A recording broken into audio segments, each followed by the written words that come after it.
তার দেহ থেকে প্রাণটা আলাদা হয়ে গিয়েছে। আর ভাই বলছে,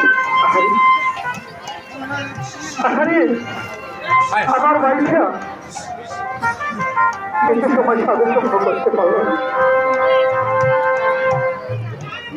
তখন জমজট কর্তৃক বস্তুত চিত্রগুপ্ত সহ সবাই, কারণ আমাদের মৃত্যুর পর সবাইকে কিন্তু জমালয়ে যেতে হয়।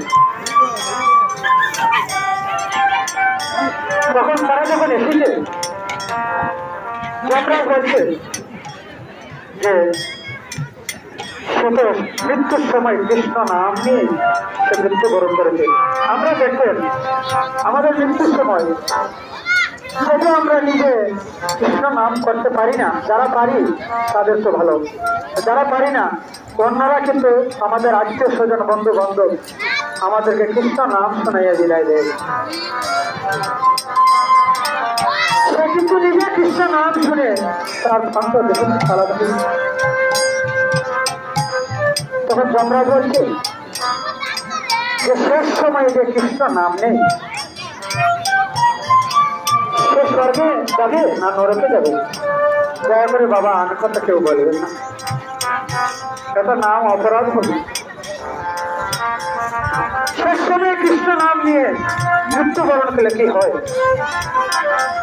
এটা যমরাজের জানা নেই।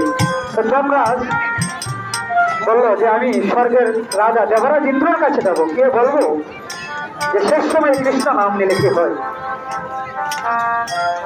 তখন তারা জমজট করতে দৃষ্টিতে যারা ছিল সবাই স্বর্গে চলে গেলেন। দেবরাজ ইন্দ্রকে বললেন যে দেবরাজ শেষ সময় যে কৃষ্ণ নাম নিয়ে মৃত্যুবরণ করে তাকে স্বর্গে দিবেন না নরকে দিবেন? তখন দেবরাজ ইন্দ্র বলল যে শেষ সময় যে কৃষ্ণ নাম নিয়ে মৃত্যুবরণ করে সে স্বর্গে যাবে না নরকে যাবে এটা তো আমার জানা নেই। তুমি চলে যাও ব্রহ্মার কাছে, যে চতুর্মুখে সর্বদা রাম নাম জপ করে হরে কৃষ্ণ। তারা চলে গেলেন ব্রহ্মার কাছে।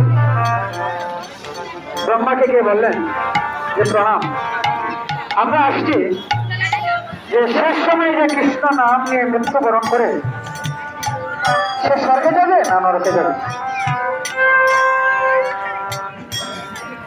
ব্রহ্মা বলছে যে শেষ সময় যে কৃষ্ণ নাম নিয়ে মৃত্যুবরণ করে স্বর্গে যাবে না নরকে যাবে এটা তো আমার জানা নেই। এটা জানতে পারেন একমাত্র ভোলানাথ। তোমরা বাবা ভোলানাথের কাছে চলে যাও, তিনি বলতে পারেন যে শেষ সময় কৃষ্ণ নাম নিয়ে মৃত্যুবরণ করলে কি হয়, স্বর্গে যাবে না নরকে যাবে। তারা আবার চলে গেছে বাবা ভোলানাথের কাছে। ভোলানাথের কাছে গিয়ে বলছে যে শেষ সময়ে কৃষ্ণ নাম নিয়ে মৃত্যুবরণ করলে কি হয় আপনি আমাদেরকে বলে দেন। তো বাবা ভোলানাথ বলছে যে শেষ সময়ে কৃষ্ণ নাম নিয়ে মৃত্যুবরণ করলে কি হয় এটা তো আমারও জানা নেই, এটা তো আমারও জানা নেই। একমাত্র অনাদি আদি গোবিন্দ বলতে পারেন যে শেষ সময় কৃষ্ণ নাম নিয়ে মৃত্যুবরণ করলে কি হয়।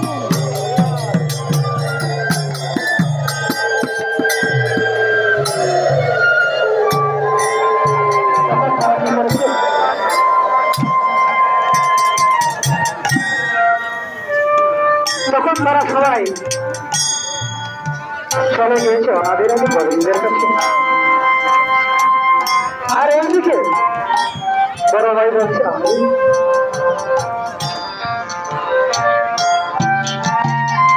আজ আমার ভাই কৃষ্ণ নামে মৃত্যুবরণ করেছে, আমার ভাইয়ের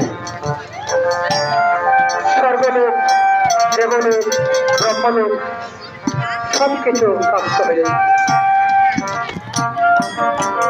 আর ওই যে ভাইটি, সেই ভাইটি বলছে যে আমার ভাইয়ের কারণে আজ আমি 3টা লোক প্রাপ্ত হয়েছি।